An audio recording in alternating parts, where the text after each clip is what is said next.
रायपुर में बड़का खबर, फरार समुद्र राम सिंह पुलिस गिरफ्त में।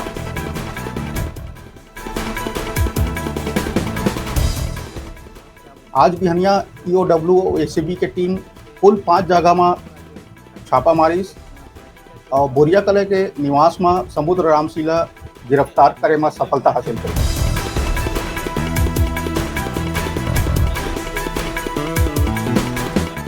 तो फरार समुद्र सिंह गिरफ्तार हो गए हैं, पुलिस के गिरफ्त में है।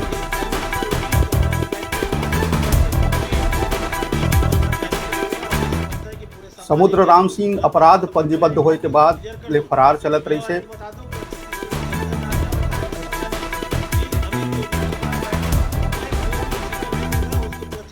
समुद्र राम सिंह ऊपर 10,000 रुपये इनाम के घलो घोषणा पुलिस करे रही।